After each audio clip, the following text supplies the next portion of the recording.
Hello lovelies, Kelsey and Lovelady here, back with another update. This is now day 5.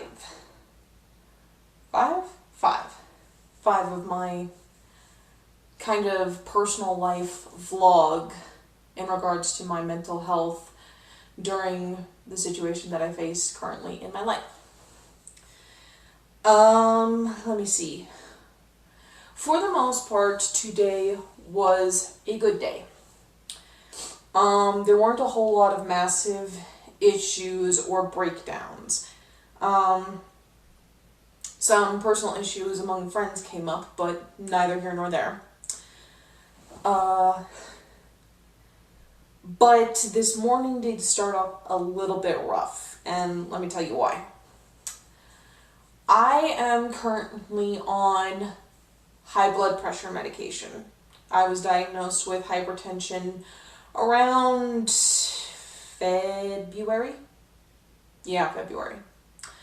And, my doctor noticed my high blood pressure and he ran a bunch of tests to make sure it wasn't a more serious problem like diabetes or something else. And ultimately came to the conclusion it's simple hypertension.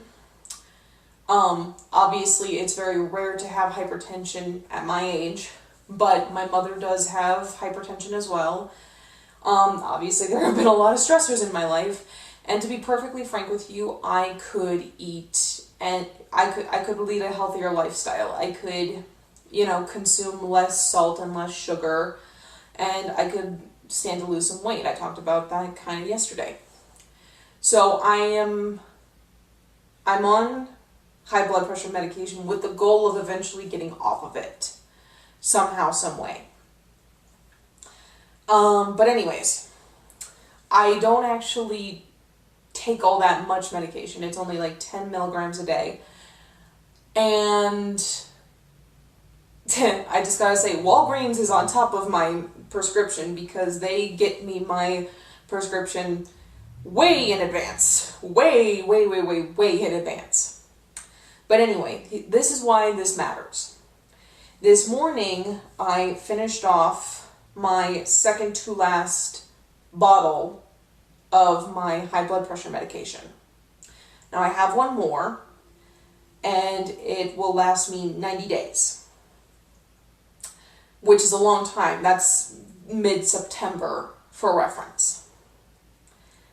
But when I thought about the fact that I'm not going to have health insurance in a month and, 10 days, in a month and 10 days, I started to freak out because I'm worried about, am I going to be able to get my medication? Because if I don't get my medication, I could die. Because high blood pressure does get you eventually if it's left unchecked. Sorry, gonna have to sneeze.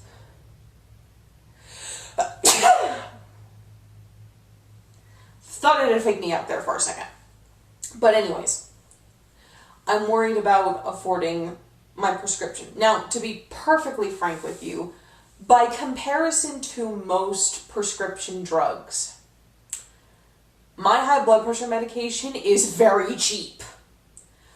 Even without insurance, at worst, it could probably cost me $50.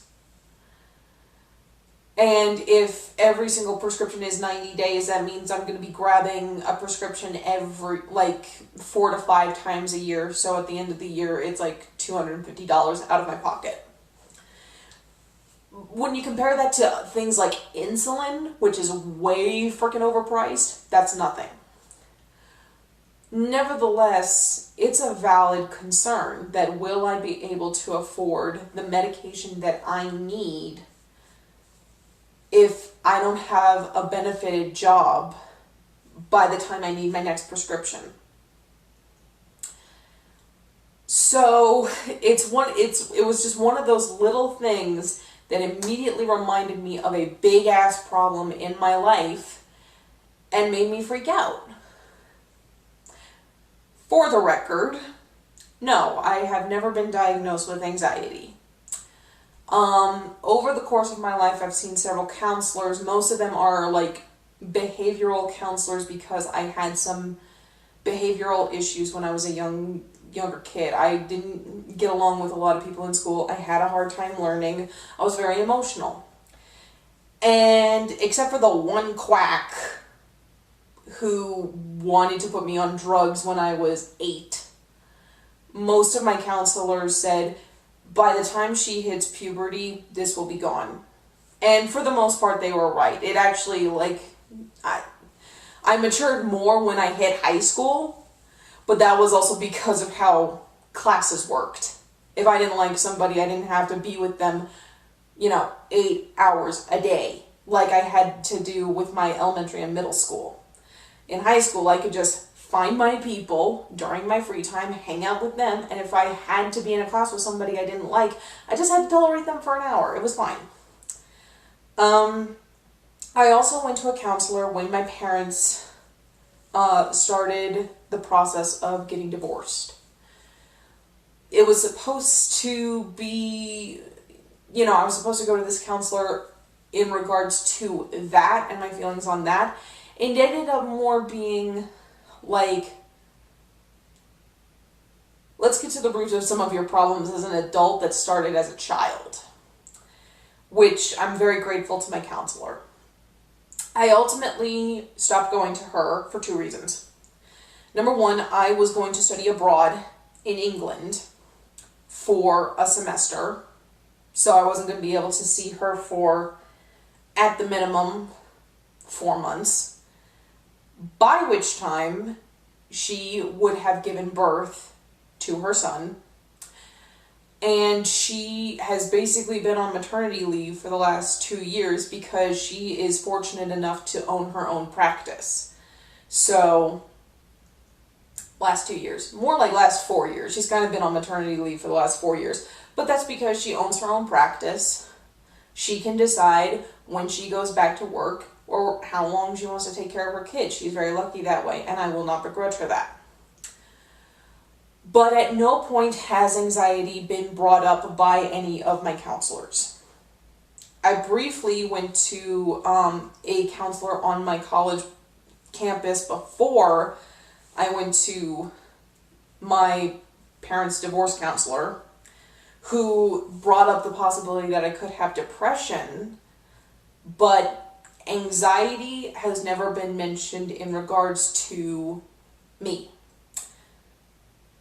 However, in talking with many friends who have anxiety in some way, shape, or form, most of them have kind of clued me in that this could be a greater possibility than I realize.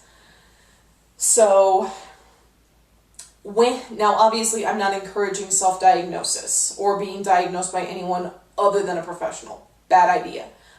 Which is why when I find a benefited job that has health insurance, I'm going to try to find a good counselor and see what they think. And see if there's anything that can be done that maybe can help me with that problem. If it is a problem. I don't know. Maybe it's not. But anyways, that was honestly my biggest problem today, was a little tiny thing reminded me how little time I have to figure my shit out. And I have no way of knowing if I'm going to be okay. I just don't.